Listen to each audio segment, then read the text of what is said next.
Hey, this is Mike. Welcome to Ego and Vice, episode 130. Wow, 130. What an even number. I've always been a little partial to odd numbers. For some reason, they make me more comfortable. Anyway, today on the podcast, I have Sheehan and Kyle from the local band, the Tenenbaums. Let's get into it. You've got a real attitude problem, McFly. You're a slacker. Born and raised in South Bay, lower class punk ass, I was Northwood grade. I had it made. Spent my nights drinking with my mates. Just a short bus ride up to PA. Red River Red. Then I hit the wall and I knew I had to bounce. They still say that 19 years ago, hell, I got the hell out. From time to time, you may see me hanging around. Now I feel like a stranger in this town. Crocs and rolls is where I learned to play. Westwood Tavern's where I learned to walk away. Hey, we're back. This is Mike. This is Ego and Vice, episode 130. As promised in the intro, I have two members from the local band, the Tenenbaums here. I have Sheehan and I have Kyle. What's going on? Not much. Nothing much at all. Cool. Yeah, we had a little mic problem that no one will ever know about. And this is the very first time we've done this, right? Yeah, exactly. Oh, very good. Show business, folks. It's show business. So, the Tenenbaums. Like I said, super busy. I took some time off over the Christmas holiday, after the Christmas holiday, and then I just started booking bands in. And I got a hold of you guys maybe like a month or so ago, and we don't know each other very well, but during our conversations off of the mic, I think we've all seen each other, maybe even played each other. Yeah, I think Played- so. Played together, played some together regard. in our bands, in our respected bands. Yep. So let's talk about the Tenenbaums a little bit. Okay. What would I like to know? Well, I was doing a little bit of research on you guys, and as far as I could go back was maybe 2013. Does that work as a timeline? Yeah. On the way over here, we were both saying we're not really good with years. No. I don't know exactly when we first started jamming, but we would have first recorded at our parents' house. Kyle and I are brothers, as I was saying before, and Alex was Kyle's high school friend or middle school friend. When did you meet Alex? Grade 7? Yeah, in grade 7. My first band ever was with Alex and another friend of ours, and then we were jamming with a guy, Cam, who's in a band called Wine Lips now, and he couldn't come to a jam one time, and so we played some songs I wrote, and that was, I think I was in high school still, so it would have been like 2011 or 2010. Yeah, long time ago. Yeah. Cool. And Alex, unfortunately can't be here. You're a three-piece. Yeah. Yeah. And what do you two do in the band? I play guitar and sing. And I play bass and sing too. Okay. And have you two ever been in a band together? Since you're brothers, did you? We're in many bands Yeah, together. quite a few. Yeah. Like before Tenenbaums? I don't think Well, so. I guess technically that one with Cam, but we Oh, only yeah. played like one show. What was that thing the radio station used to do? It was like Yeah. a battle of the bands. The Big Money Show. Yeah, that was it. Yeah, We yeah. played a show. That was our only show. We were called Don Grande. It sounded like Weezer, kind of. Okay. And that was our first band together. And then for a while we had a band that never saw the light of day, where I was playing drums and singing, and you were playing guitar. Oh yeah. Yeah. I don't even think we had a name. No, or I anything. don't think so. We mostly just had like one song we played every night. Yeah. being musicians and brothers, I have a feeling, and I've noticed in the past whenever I've run into this situation, and I have before, like Out by Lucy have brothers in the band. Oh, we Okay, played yeah. with them actually. Yeah. Just recently. Yeah. You guys probably play multiple instruments each. How did you decide on what to do whenever you were in bands together? And I'm just throwing that out there. If I'm The right, funniest part I'm is when we wrong. first got guitars, I think I was in grade 6 and you were in grade like 7 or 8 or I think whatever. so, And yeah. I got a bass and he got a guitar. Yeah, and I'm actually primarily a guitar player. Yeah. I think honestly with this, it was just that I had played the songs with Alex on drums and you came out and grabbed a bass. Yeah, probably. It's something organic. For the first like 5 years of our band, you used my bass. Yeah. So I don't even think you had one. No, I did. But I love playing bass, so Yeah. it works out well. Yeah, I think it just naturally And happened. I think it kind of worked out well too, because I also would be playing a lot with Alex, and usually when we would jam, it would be guitar, but just kind of worked out as a good rhythm section sort of thing, that we had a thing that we were doing that sort of translated well to bass and drums, and then we'd take Shane's songs and. Yeah, and I think because I was writing the songs on acoustic guitar, it was kind of like I would just picked up the guitar and played mostly just chords. Over time, it's kind of changed a lot, and now there's more like riffs. But the first few songs were like almost like folky tunes turned into punk, not folk punk, not like playing a banjo really bad and a dog with a bandana on, but like folky punk. That's like my favorite band. Me too. It's like Dog Banna. When you were younger, obviously at some point, as brothers, you lived under the same roof. Yeah. Maybe you still do. No. Oh, okay. We did for a little We bit. have at a one few point. different times though. Yeah. And how was the dynamic as kids? Did you play music? Did you like where did it come from? Did you come from a musical background, musical household? Yeah. Our older brother was in a lot of bands too, actually. He was in, most recently, a band that was called Snatchback. You might know some of the guys that were in that band. Sounds familiar, yeah. Yeah. I can't remember their full names right now. Me neither, but Steve and Ben. Ben was like a really tall guy. played guitar and did sound and stuff too. Yeah. And Steve Sinclair. Sinclair, yeah. He was in a band that was kind of like Good Riddance style, kind of punk, like that They Fat both Records were. punk. They both went on to another band. Sidelines. Sidelines Oh was yeah, the okay. Yeah. They're probably on the wall down here somewhere. Yeah, probably. Yeah. There's a lot of things to look at on the wall. So yeah. Anyways, but yeah, so he played a lot of music whenever we were growing up. He's 10 years older than me. So like 12 or 11 years yeah. older than Sheesh. And both our sisters play music too, and our parents both play a little bit of music. So It's a big family. Yeah. Our brother Jay though definitely influenced, like he showed us like Megadeth and like Lagwagon and stuff like that when I was in like grade 2. So Yeah, it was like totally. I didn't really know what it was, but it was like, oh, that sounds cool. And then when we got older, I played in bands where he would drum because our drummer wouldn't show up and stuff like that when he Yeah. was living at our parents. And then yeah, he definitely got us into, like, he showed me the first chords on a guitar kind of thing. Yeah, and Yeah. he like gave me my first amp, like actual amp that I could use playing with other people instead of like a little practice amp. And Can you remember before like Megadeth was injected into your life? Can you remember like old songs that were playing in the household when we were just kids that you know those nostalgic moments? Because Yeah. when I think about that, when I was a little kid, I still hear the Eagles. I can close my eyes and think of Okay, being yeah. a kid, and I hear the Eagles. Well, It's awful. our mom still does this, but she used to like blast music and like clean the house or do something, but like really, really loud. And I can just picture like, I don't know, like the Cranberries comes to mind, but our sisters also liked that band a lot. yeah, they played a lot Stan of Rogers. yeah, like folky Yeah. music and like Celtic music too, which I play a lot of that now as well. So it's kind of interesting to look back. But honestly, I don't think we really remember a time where we didn't know like Megadeth and Lagwagon, Yeah. because Yeah. our brother and sisters were listening to that stuff all the time. So it's kind of funny. We probably got as much of the folky stuff and the other stuff.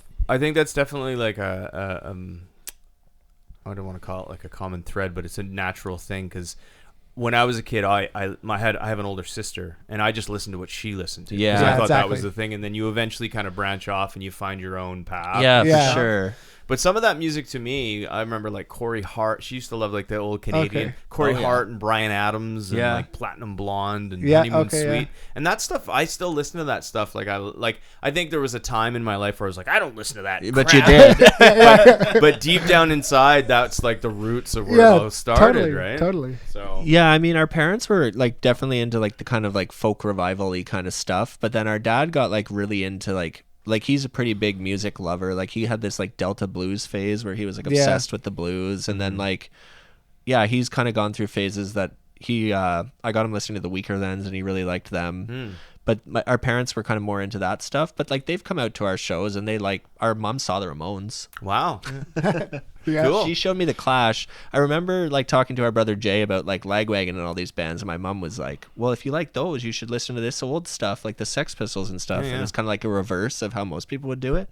But yeah, Propagandy's first album, Yeah, How to Clean Everything, is like stuck in my memory as a kid, because like our Same, sisters yeah. liked it a lot too, and I think it was like it was a big album for that era, but I think like our whole family kind of loves that album. So yeah, It's pretty amazing how like the music that we grow up with, I'm sure it influences you somehow, but the Tenenbaums sound nothing like Propaganda. No. Do you know what I mean? No, I know. Yeah. well, and I was just thinking it's even funnier too because Alex grew up with a sister who was our brother's age, and he was going through the same thing as a kid, but Yeah. separately from us. Like, I mean, we grew up like 15 minutes from each other, but when you're 8, that's a really far distance, and you go Yeah. to different schools. But when we met, like we had a very similar musical trajectory Yeah. for sure. Well, and actually, Alex and I met because I was wearing one of my older brother's band's shirts, and I think I wish Alex was here because he could tell the story better than I could. But I think he like didn't understand why I had that shirt because he was like, "That's like a local band. Why would you have that shirt?" And I was like, "This is my brother's band."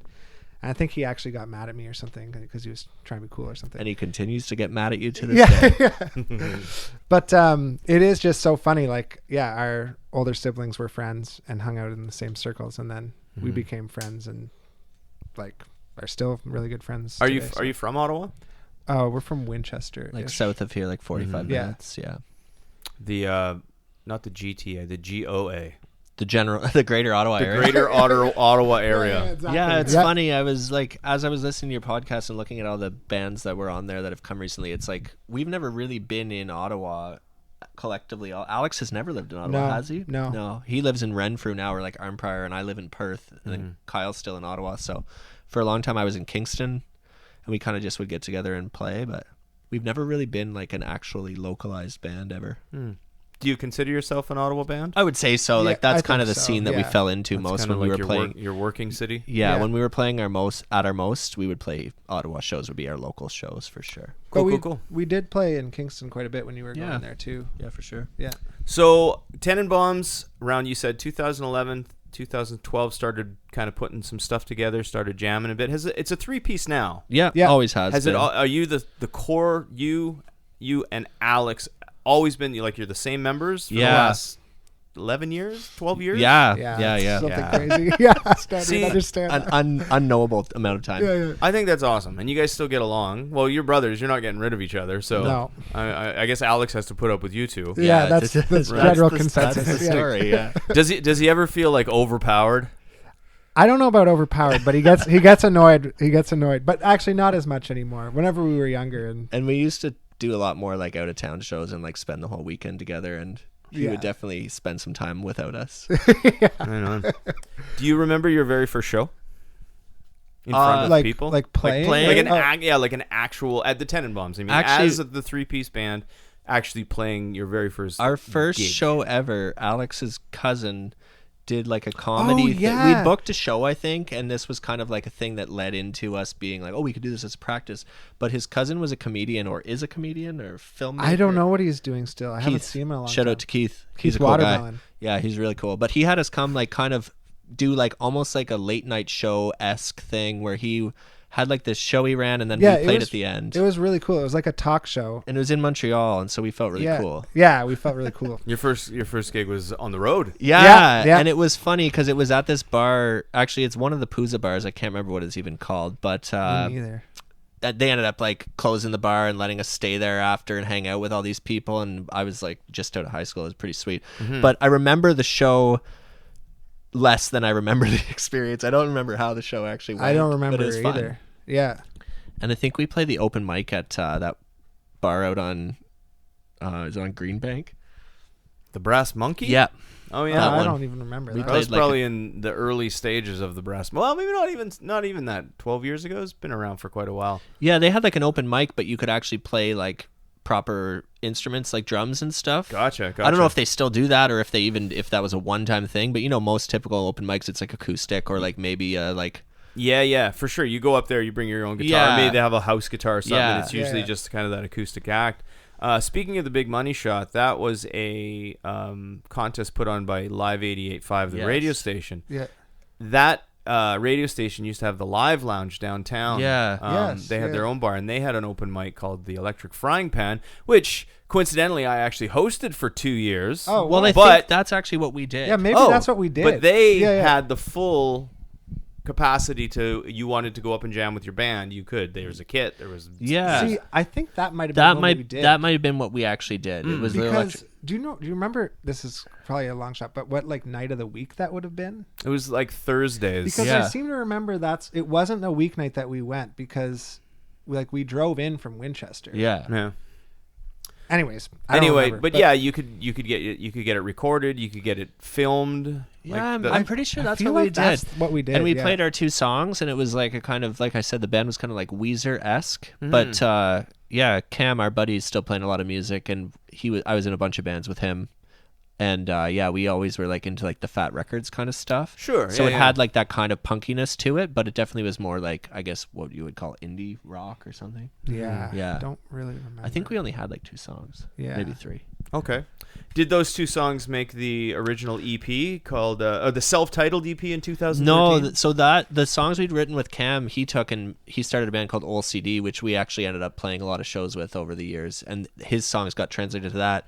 The EP was stuff that I had done in like acoustically, and then we all recorded it at our parents' house. Our parents kind of had this like building that we'd set up. Our brother set it up as a studio, and we turned it into kind of a jam room, and we recorded that EP all by ourselves. Nice.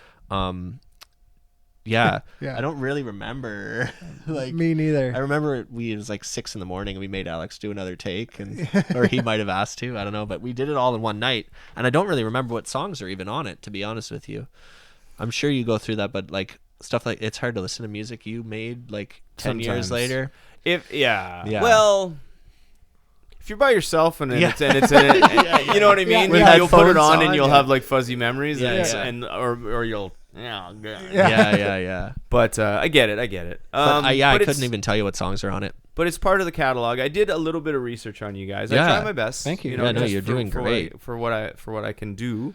But I find a lot of local bands. It's not like you're sitting there adding to your Wikipedia page. No, you know what I mean? no. So I usually wait for the conversation, but I'll just give you some bullet points. So after the 2013 EP, which you don't even remember what songs are on, can you tell me something about Fish, the second EP? That from July that one I 2015? remember. That one we recorded with Yogi, actually. Oh yeah, from Targ. Yeah, we actually, when we were there, he was telling us about Targ. It hadn't opened yet, and he was talking to us about, there was like an old Targ. I think you guys went to a show once. I think on we Main saw Street, like I think. Yeah, Dirty I know. Nil or something. I never like got that. to go, but Or he was maybe telling Pop. us all I about forget. it. It was super cool. He had like a theremin we got to use and like a space echo, and we recorded the 5 songs in like very short period of time and went back the next day and mixed them with them. Yogi's like by far the most efficient recording engineer I'd ever experienced. I don't know if that's just because he recognized it was punk songs and you could just press record and do your best, but it went well and we really liked it, and that was a great experience. And that was kind of like what I would consider our first one. That EP I kind of forgot existed. Fish? No, the self-titled one. Oh, the self-titled. Well, like I said, it's in the discography. It's deep, Yeah, man. yeah, that's It's a deep deep cut. cuts. Yeah, you're testing us. But yeah, Fish, like our buddy Justin did the art, and we got stickers, and like, yeah, we actually got physical CDs. It was so the band was evolving into that's when we sold out hardcore. Yeah, totally. We had merch. So excuse me. I think Justin's done all of our art since then. Yeah, I think he has actually. Yeah. I'm busy selling out over here. What do you need? All right, so it must have been a good experience, because no more than 4 months later, you released another EP. Really? That Really, same eh? year, and it was called "We'll Always And then Have what, like 10 years Millhouse. until the next one? Yeah, We'll Always Have Millhouse. We did with Ty Black and his buddy Isaac. They were in a band called Pretty Little Death Machine. Mm-hmm. Yeah, we recorded it in Westboro somewhere. Yeah. Once again, really fast, but it was good. Yeah, that one also, that was, I would say, like the one that we kind of had when we were doing most of our touring and stuff, like around Ontario, little, not big tours or anything, but that was like the one that we were playing the most, and it was our critically acclaimed album. Yeah, critically by like our 5 buddies. That's the Tenenbaums gold standard. yeah, exactly, it's all yeah. been downhill since then. It's never been better, never been worse, never been better. Yeah. Exactly, man. Sounds like it was a pretty big kind of writing spurt in that thing. I guess I find like when things start moving and everything like that, that was Yeah. probably a nice sweet spot when you look back on the band. Eh? Yeah, I would say that like Fish, I find that something as like I wrote all the songs for this in general, but usually now we kind of jam on them and it's kind of more of a collaborative process. But with Fish, I seem to remember it being more of like songs that I had figured out. Yeah. And I think with Millhouse, that album was much more kind of like an actual sound and vibe to the band, not just like the songwriters' songs that are going to be done in a punk style. Right. And I would say that was like a real switch. But yeah, I guess I didn't realize those came out so close to each other. Me neither. Yeah. Well, that's what I'm here for. You know. What Yeah, Thank man. you. Thanks for documenting. I find that's the way it goes with bands that start, because you need songs that come from somewhere, and I think bands that just get, or members that just get thrown together, it's hard to just kind of, like, you might be able to write songs on the fly, but I think it's always the case where someone says, I got this song, let's, you know. Yeah. And then it's like the next record is the one that's like, we wrote this as a band. That's kind of the make or break. It's like, is this going to work? And if it obviously worked, because that was 9 years ago. So. Well, crazy. yeah, it's crazy to think. I would say that is exactly like what I was trying to describe there. Like Fish was songs I had, and I was like, we should be a band. And then we made that, and then it was like, okay, now I have these other songs, but they're not finished, and we're a band now, so we can like jam on them, and it's more of like okay, let's see where this goes. Yeah. For Millhouse, and then from there on, it's been much more like that. Like, I don't know, what do we write, like 2 songs a year? Yeah, maybe. It's like, this is our second record, boys. We're all in. Yeah. Man. It's make or break. Yeah. Anyway, let's play a song off one of the 2 first EPs. Did you guys wanna pick a song? What songs are on which? Well, everybody's favorite is Community, but we don't even play that one anymore. So we do play Friends from Millhouse now. We brought it back from the grave. It's funny when you've been a band this long, you forget about your own songs. Yeah, do Friends on We'll Always Have Millhouse. I think it's on there. Okay. Well, I don't have to do anything because you just introduced it. Hey, perfect. I hope it's on there. All right. Yeah. Be right back. Ego and Vice.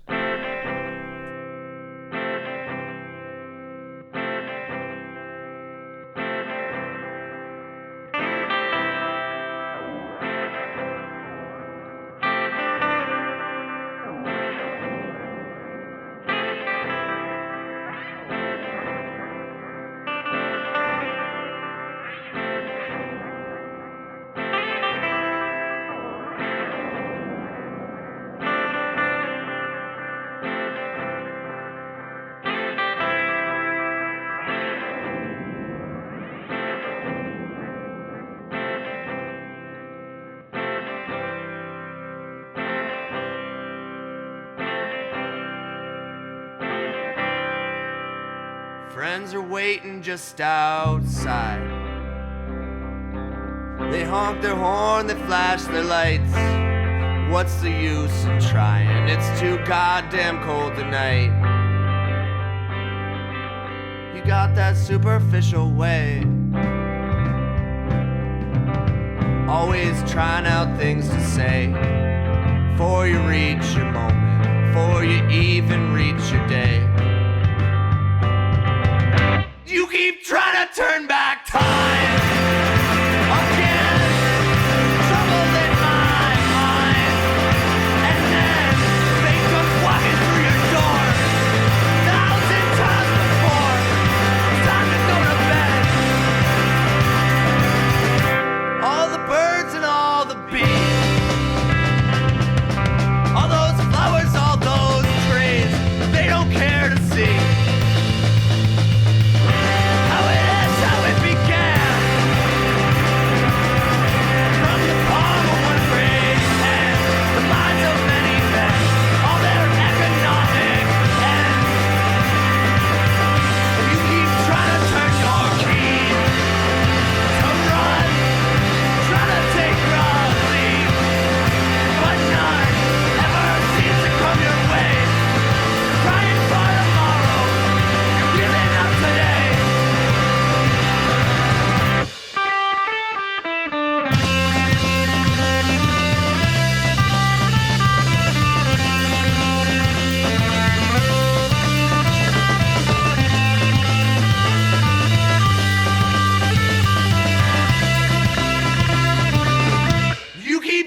turn back time again, trouble in my mind, and then fate comes walking through your door 1,000 times before to tell you how it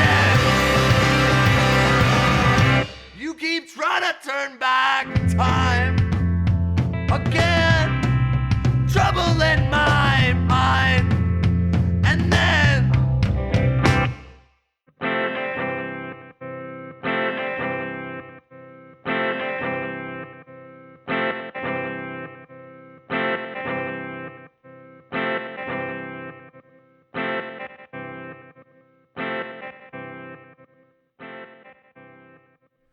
So you had a ton of music to kind of keep you busy when you were playing shows, doing live stuff. Because there was a big chunk of time between 2015 and the next release, which was March 2023. But as we always got to cover a little bit, in between those 8 years, there was probably about a 3-year pause on everything. Yes. Yeah, totally. So how did the band... Again, you guys are brothers, so I guess it was that. But how did the band do during the pandemic? Well, I mean, we were kind of always stop and go anyways, so it kind of... I don't remember if we did anything. I mean, during, like, there was the pandemic had phases. There was the phases where, like, you didn't see anybody. And during those phases, I was at home recording a lot, and Kyle was recording at home. We were sending each other back and forth. Yeah, actually, we made a pretty funny Sheesh and I album was all influenced by board game music, because we'd play like board games online with our friends. So I guess we did that. Yeah, Cousin Zala's family game board game night, I think it's called, on Bandcamp. Yeah. There was actually also an EP that we didn't put on Spotify that's on Bandcamp that was like recorded as like a learning project for our buddy who was trying to learn how to record and was kind of practicing. So it was kind of like a bit of a rough, almost sounds like a demo tape, I guess you could say. Okay. But those songs aren't on any other albums. That would have been probably like 2018 or 2017. So there is somewhere in there. Yeah. There's a secret tape that you're not allowed to listen to. Okay. Yeah. Yeah, you have to know the secret knock. Yeah, it's badcamp.com is the password. And if any purists out there start fact checking anything, we're just gonna put this out there really quick. Yeah. I said 2 EPs were released in 2015, but they're actually Fish was 2014. Yeah. Millhouse was 2015. Just a little correction. Doesn't change the story But really. in your defense, on Spotify, it does say 2015. Yeah, for both Alex, of them. if you're listening, you're in big trouble. Yeah, we blame Alex because he's not here. Yeah, I'm coming home and hell's coming with me. But Anyway. yeah, there was a big break in there, and a big portion of that was the pandemic for sure, but also was just kind of like, we used to play a lot more shows and we used to do a lot more kind of like stuff, and I just find when you're doing stuff, so we'd record more and we'd want to get stuff out, but there's definitely a big pause in there of productivity in general. We still played shows here and there, but even now we don't play as much nearly as we used to. No. I always like to ask that question with the pandemic. I found it could go either way. For anyone who's a songwriter, I guess you all write songs together, were you more creative in that period or were you less creative? I was definitely really creative in terms of songwriting, but not really Tenenbaums stuff. I was doing a lot of like sending stuff to people and having them kind of randomly add stuff to it, or there was a thing called Demo Fest that took place that I did a demo for. That was kind of almost like a big, like, let's do something during the pandemic and record something and put it up. That's with your other band, Precious Failures. Oh, well, so I wasn't... So, hey, wow, this is going to be a long story. Sorry for the length of this. But Precious Failures did their own. That Demo was how Fest. they started. Oh, I did one of just, like, songs I made up on the spot. Oh, okay. And put up. And then later on, when Precious Failures decided they were actually going to do a band, that's when I joined. So I'm not on that demo. Oh, okay. But I heard Demo Fest, and I Yeah, hadn't yeah. heard what that was before, so I thought I just completed the triangle. Well, you in my kind of brain. did. Okay. Yeah. But I think it was a Montreal thing. I forget who exactly organized it, but it was like a kind of... there's a thing called the Record Production Month Challenge, RPM Challenge, Okay. that happens every year. I actually just did it this year. And you try to record a EP, a single, whatever you want in February. And it's kind of like February sucks. Why not try to do something in it? Yeah. And I've done that a few years, and this was kind of the similar thing. It was like a big group of people trying to record music during the pandemic, posted onto the Demo Fest Bandcamp or whatever. I think there's like 100 albums or something. But yeah, so I did a lot of recording at home, and I learned a lot about recording, but I wouldn't say we were doing much Tenenbaums stuff. But then our most recent stuff that's just about to come out / is kind of coming out as singles, we recorded ourselves in the same setup that I'd kind of learned how to use. Okay. So I guess technically it did influence Tenenbaums. Yeah, and I'm actually thinking that we were doing some of that recording during COVID, because I'm Yeah, it might have kind of been. remembering. Yeah, I think we did. Yeah. Yeah, actually, it's kind of funny. You kind of forget how long that was, but there was a period of time where it was like, if you weren't sick, you could go hang out with people. Yeah. And that was, I think, like when we were recording the Tenenbaums stuff. Yeah. I'm just looking at the bottom of my list here, and was the album that you were talking about that was released in between that time, was that the Goddammit, You Gotta Be Kind?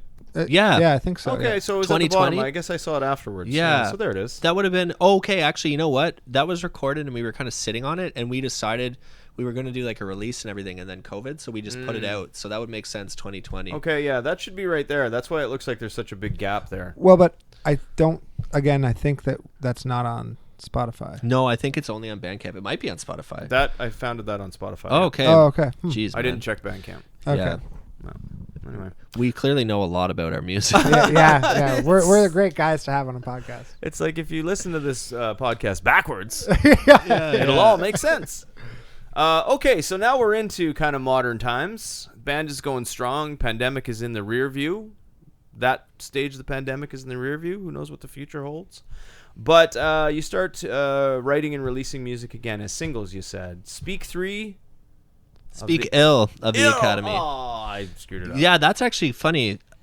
I guess you could read it like that, because ILL. Yeah, but Speak Ill of the Academy Part 2 is kind of a part. It's not really a part 2, actually, of. Oh, this is very convoluted. We have a song called Speak Ill of the Academy, which is one of the only songs that we actually wrote like fully together. We wrote it at my old house over the course of a night, and it started off with a bass line, and it kind of turned into a song, and then it became a Tenenbaums song. It's on God Damn It, You Gotta Be Kind. But Speak Ill of the Academy Part 2 is kind of part 2 of the first song on this album, but for some reason it reminds me of that other one, so I called it that. Yeah, as confusing as that sounds, it does make sense in my head. But And it totally fits into this entire segment. Yeah, exactly. yeah. It's So- just all very confusing. yeah, naming songs has not always been like a thing that I do for other people as much as for myself, and sometimes it's like a total inside joke with myself. Yeah. Sometimes it goes well. Okay. Yeah. I'll say that this is the only podcast I've recorded ever in the 7 years I've been doing it where you're going to have to listen to the middle section twice. Go back and listen to that part again. I swear all the dots connect. I promise. It's a lot easier to explain to myself than it is to someone else. Yeah. And you said you write like 2 songs a year now. Is it just because you're busy, you got other projects going on, or is it just you just...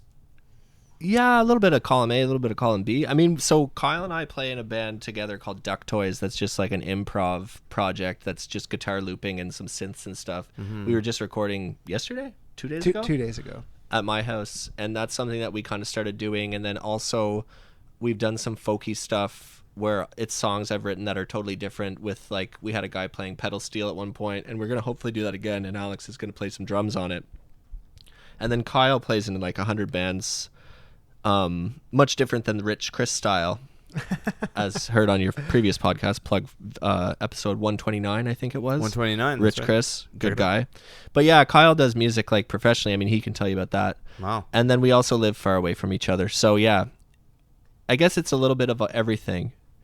I would say that I write more than 2 songs a year, but Tenenbaums probably produce like 2 that are actually recorded and ready to go in a year. Cool. 2 to 3. Yeah. We're sitting on a few cool ones right now. They're in drop D, so Yeah. Look so out. It takes a while to tune down. And yeah, a couple years.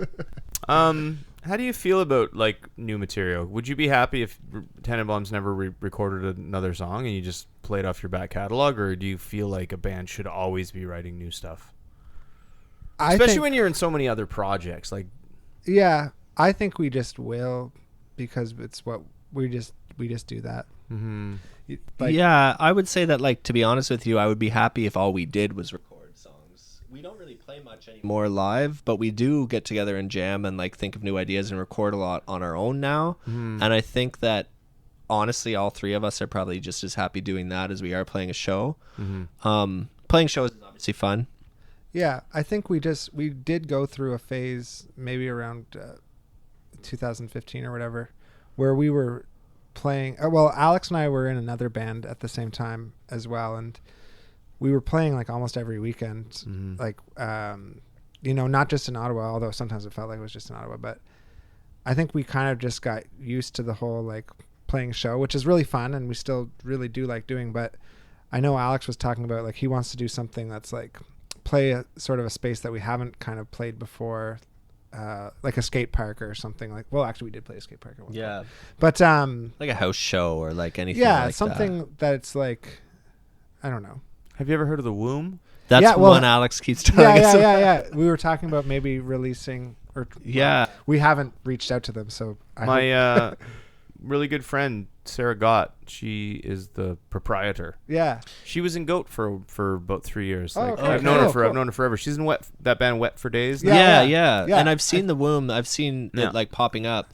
But Alex was saying like maybe instead of releasing the show or releasing the album as like a big release at like a big bar, it might be more fun to do it at a smaller space that like even if not everybody who wants to come can fit in there, at least it'll be like a packed fun show in a space that's a little different. Yeah, and I'm super proud of that place because she's a friend of mine and what she's done and how much she's giving back to like she does all kinds of stuff there. Like she just had like a screen printing thing. Yeah. And see, I think demonstration. that we like, all that's an sort awesome of spot. we think that it's cool that they do other stuff that's not just like. Well, she calls it a community center rather than a venue, right? Yeah. That's awesome. So yeah. that also has live music. So Some of the Very, best very shows we've played have been like Alex had like a big New Year's Eve party one time. Positive Charge actually played with us, and like that was super fun. Or like our friend like would have a house show and it would be like 5 friend bands and it'd be more like a party and everyone would play, and that was kind of like I think nearing the end of when we were playing all the time that it was like those shows started to become more fun because there was a little bit less like. Well, first of all, you weren't spending all your money at a bar, Yeah, but yeah, also that too, but. like just being in a bar, the same kind of, even if the bar is different, it feels the same all the time. But when you're Yeah. at a house, it can be so much more exciting and fun. I really, really like the house shows, especially being in punk rock bands. There's always like the Ask a Punk shows and stuff like that. Yeah. And I'd always look forward to it when we got kind of asked to do it, or I was told that we were doing it, that type of stuff. Yeah, because you look forward to it because it's kind of intimate and it's just a cool vibe, right? And you're right, Totally. the bar Yeah. scene can get a little old. Yeah. Yeah. And know? just like as you get older, I think it would for most people. Yeah. Like there's still some really cool venues like in the city. It's just sometimes you just I'm not into this, Totally. Anyway, but that's the way she goes, right? Yeah. Yeah. And I do want to say like we still like playing those shows and Of stuff course. like that. It's just like I think we just put more thought into what we are going to do as opposed to saying yes to everything. Yeah. I agree with that, Yeah. honestly. Yeah. We used to 100%, play like any show we got asked to play, which was also really fun. Yeah. And at the time it made sense. It was a young man's game, maybe. Yeah, exactly. Because being in a band, like, it is performance art. Yeah, Like, so totally. it's not just going on a stage and, like, playing for a bunch of drunk people. You can present it any way you want. And sometimes the presentation you have in your head doesn't fit with the 4 walls of some stinky, sticky floor bar. Not to say any of those things are the downtown bars in Ottawa. I'm just saying in general, right? We do a lot of So- talking in our shows too, so it's always nice in a house show because like people are actually like there to listen to you.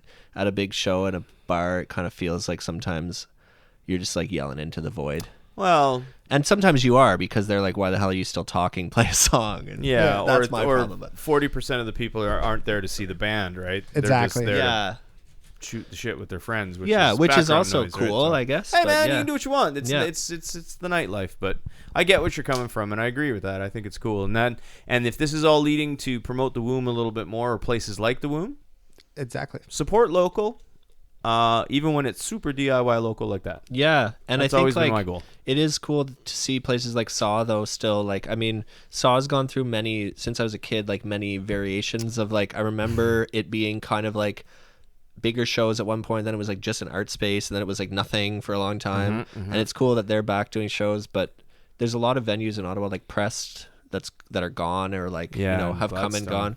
Yeah. And Sinkhole was a really cool one. Sinkhole, yeah. Or Sinkhole. But like it's cool to see that there is still lots of places like Targ and those places to play. Yeah. But and it- go to shows too. Yeah, but it is sweet to see a place like the Womb doing that kind of stuff too. Me and Rich just had the conversation about Saw when he was on the podcast last week. It's like, I was at Club Saw. Is it called Club Saw?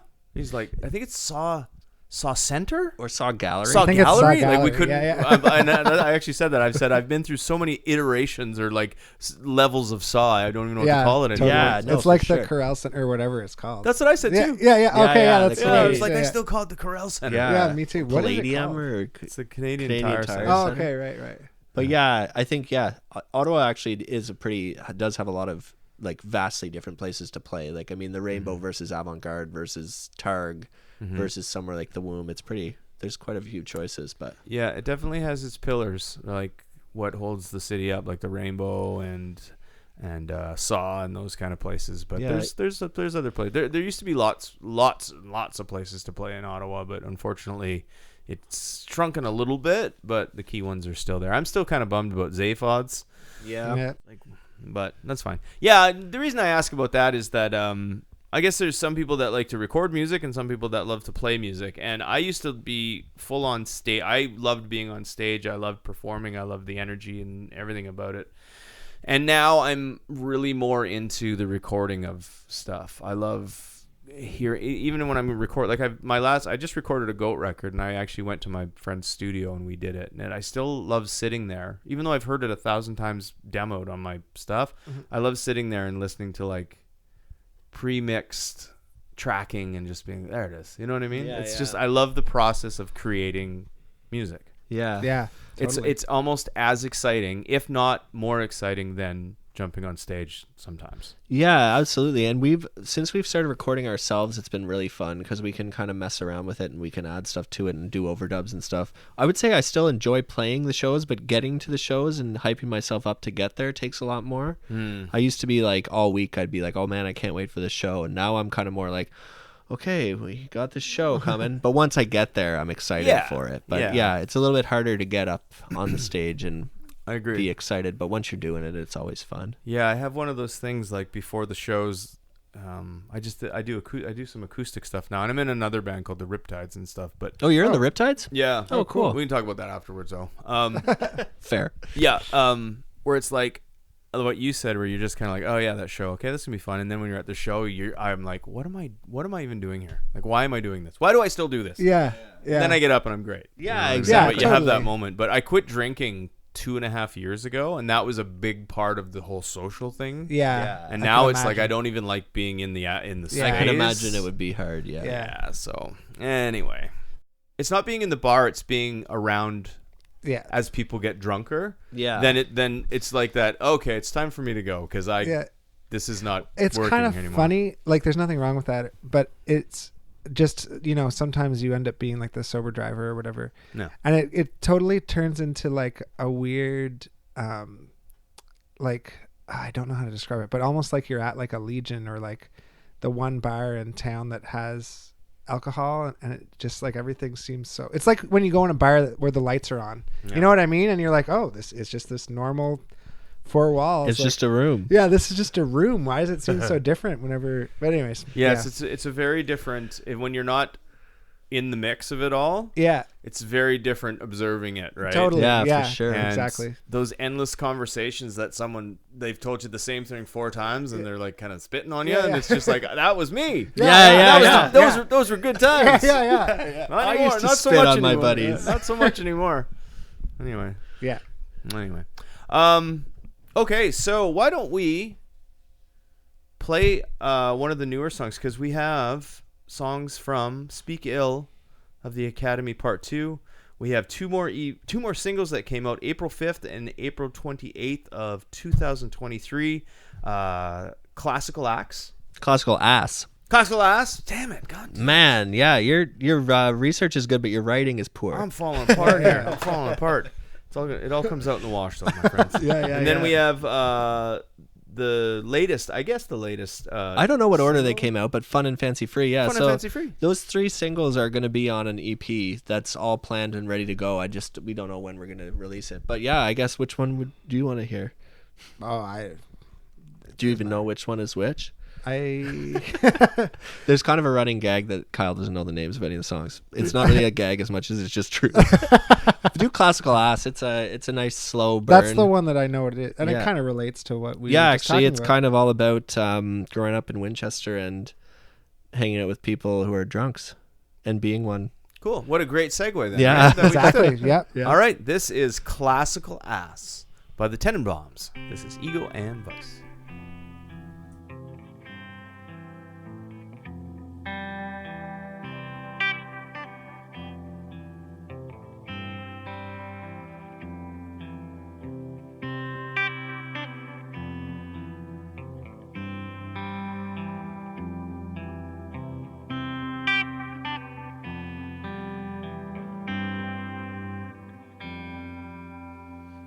I can tell been drinking, the look on your face, and I know what you're thinking.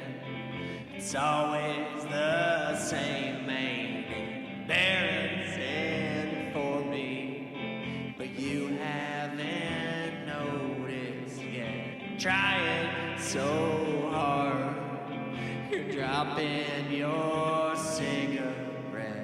Don't you wanna change?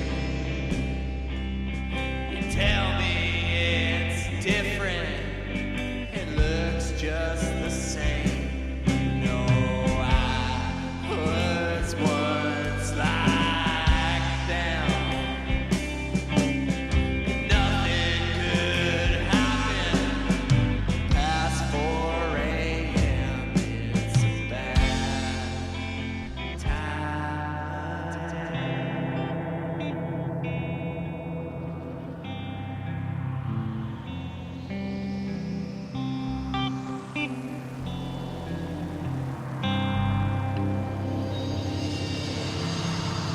You're making a racket, bringing us mistakes, slipping and slipping, pissing on everything.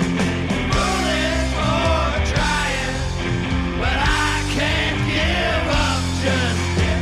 Don't want you dying.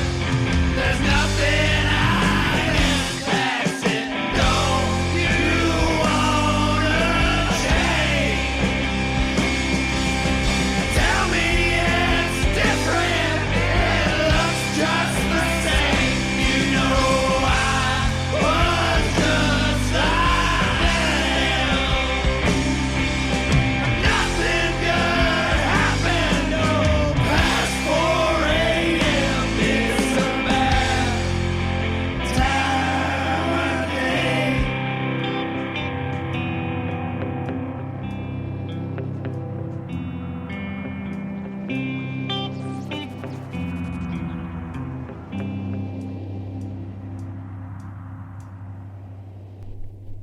Okay, so we're kind of getting long on time here.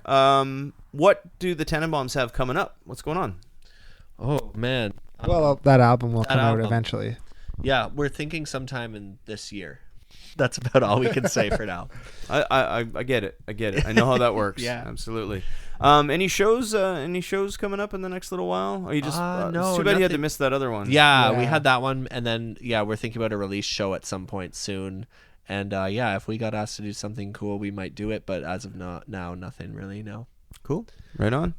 All right. So, did we miss anything about the band that is super pressing that you'd like to talk about? Nothing about the band No, is I don't super think so. pressing. I No. don't think. No.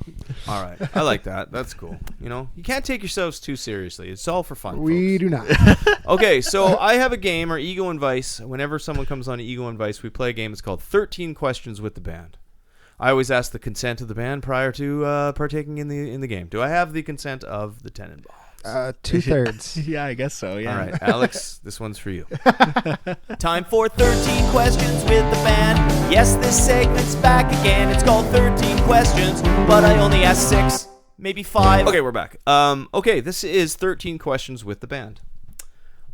First question. What is the first record, tape, or CD you ever bought with your own money?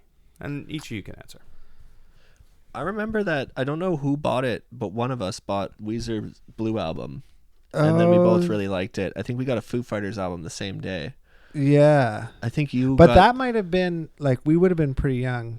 I With don't know our if that own would have been money? like our own money. Yeah, I remember buying the Clash's first album, Yeah. the green one. I was thinking. I seem to remember a time, and you got that. I think I got a Black Sabbath album, Yeah, that sounds about which right. is hilarious. Yeah. The metal and the punk direction. Yeah. I remember when I was a kid. I don't usually answer the questions, so I might. Oh, you can. We're missing Alex, No, I might edit this out. Yeah, I'll pretend I'm Alex. I remember when I was young, my sister had a Bon Jovi Slippery When Wet record, Okay. and I used to listen to it all the time. And my mom ended up buying me like a Bon Jovi Slippery When Wet cassette. Oh yeah. And there was like 2 in the house. Just in case you That's both hilarious. needed it. So I think that Well, was actually, now that you mention it, the Black Sabbath album I bought would have been Paranoid, and we definitely had that record. So Yeah. I Did the same thing. yeah. cool. It's amazing the older I get, though, and it's nice to have. I've actually had guests on where I ask them that question, Yeah. and they're like, I don't know, I've never bought music Oh, before, oh, like man, a physical Oh, copy. man. I HMV. still buy CDs, And I I'm don't like, know why, baby. but yeah. And I'm just like, oh god. Yeah. I know it sucks. It sucks. I wish that. Yeah, it kind of changes the way you listen to music for sure. Yeah. But that's a whole other It's conversation. amazing how fast things just move on. Anyway, okay. Next question with 13 questions with the Tenenbaums is, what is your desert island record? If you're stranded on a desert island and you only had one record to listen to for the next, 10 years. I'd say a Weaker Than's album. I don't know which one. I'd have to pick one. Maybe Left and Leaving, I guess.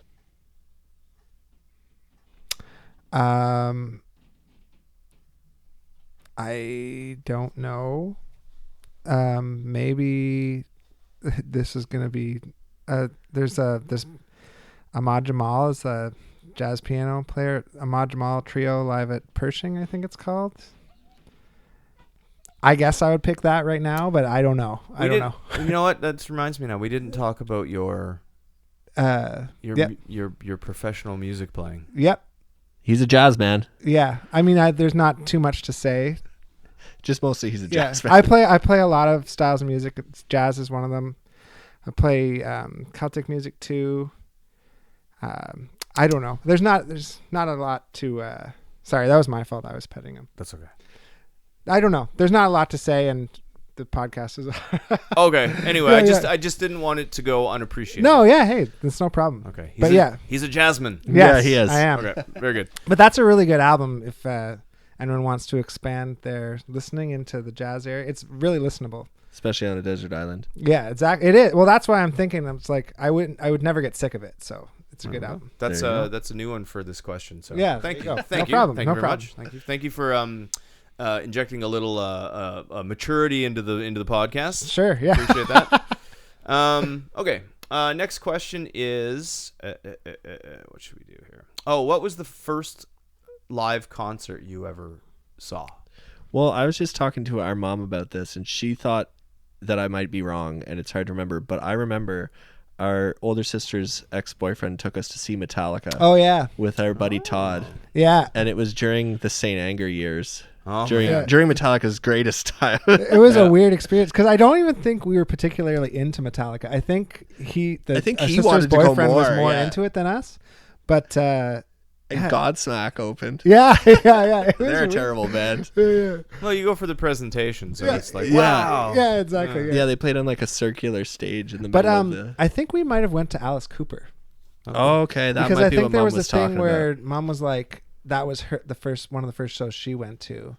Yeah, she couldn't remember what it was, but she said she took us to a concert before that. That's probably what it was. I seem to remember Yeah. something like that. Maybe, yeah. So either Alice Cooper or Metallica, two of the best bands that have yeah. ever been. Something very typical of the first show. Yeah. Awesome. Well, at least you got the whole experience of it. And at least we're together, you know? Yeah, So there's exactly, only one exactly. answer. And those were probably pretty big shows. Yeah, Like, yeah. spectacle shows. So Yeah. But for now sure. that because Alex isn't here, I'm pretty sure that Alex. I don't think we ever saw our brother's band from whenever he was in high school, which is a band called Minnesota Fats. But I know Alex did, so I'm guessing that was probably one of his first shows that he. Yeah, went that would to. have been cool. Yeah. Cool. All right. Next question. Where am I here? If you had a time machine and you could go back in time to one musical event, what would it be? I'm going to have to go back to the first album. I always think it would have been cool to see The Clash. I would have to say that's a band that consistently, when I listen to them, I'm like, they would, and you see videos and stuff, they look like they were pretty sweet live. Too, Clash at Wembley Stadium. Anywhere. I mean, I guess if I had the time machine, I could pick, so sure. Cool. Yeah. Yeah, that'd be cool. I don't really know. Man,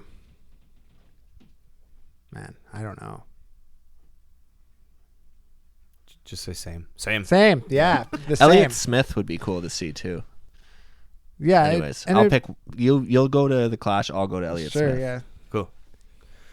Okay, next question. If the Tenenbaums could open for any band, who would you like to open for? There's this band called Goat. That would be really cool. Yeah. Hey, I can make. Hey, I know a guy. Do you know a guy? At the I know a womb. guy. Yeah. If anyone at the womb's listening. Hey, we couldn't remember. Maybe this happened. Yeah, actually, I Actually, think to it answer might your have. question, there's no one I'd rather open for than who I've already opened for. Goat. No, I honestly don't know. Like I feel like maybe I don't know. I always have found that it's more fun to open for like your buddies or like play with your buddies than to open for like bigger bands, because a lot of bigger bands that are touring, it's just kind of another stop on their tour. But Yeah. when your buddy comes in from Toronto or something and you play with them, that's always a good time. So maybe Garbage Face would be nice to open for Carl, Yeah. our best friend from Peterborough. Yeah. Yeah, let's go with Garbage Face. I like that answer.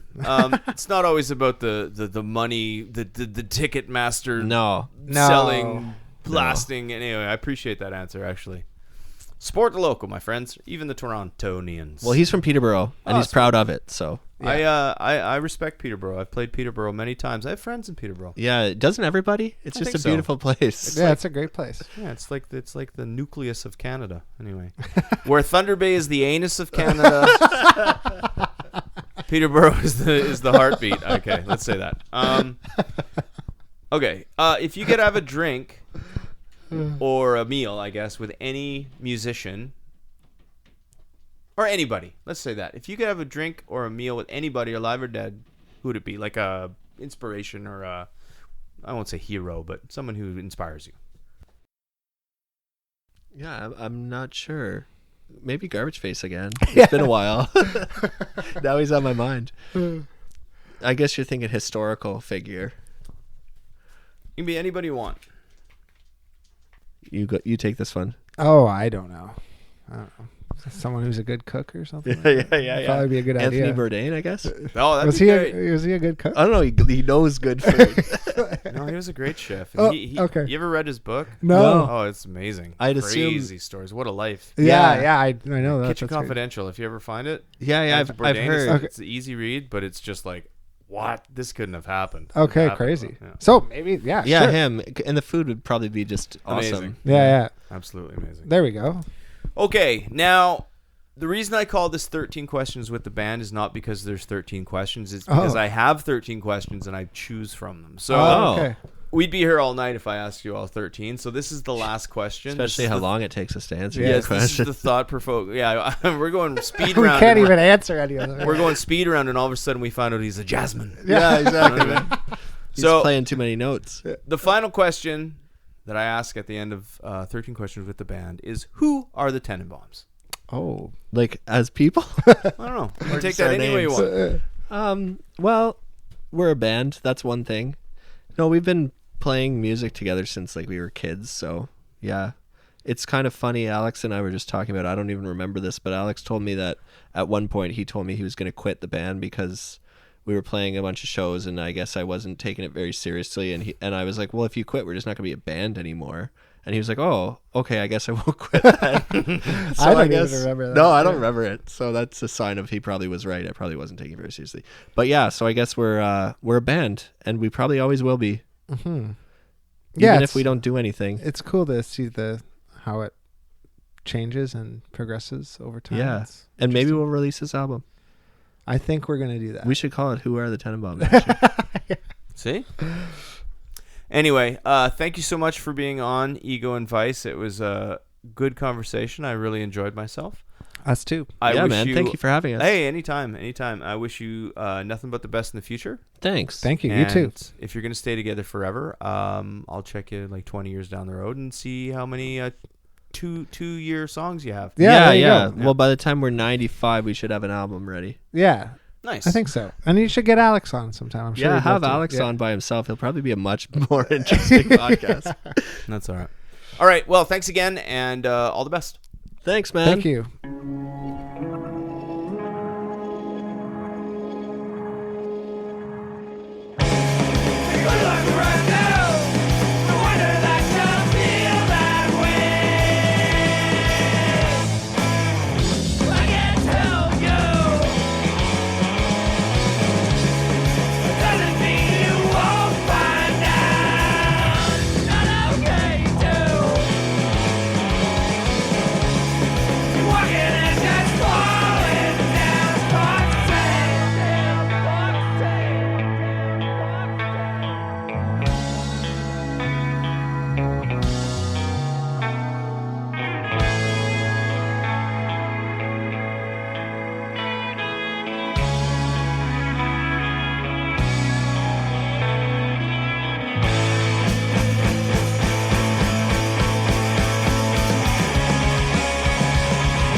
So that is the end of episode 130. I'd really like to thank the dudes from the Tenenbaums for coming down to Southwood Studio, sitting down, having a fun conversation. Really, really nice guys.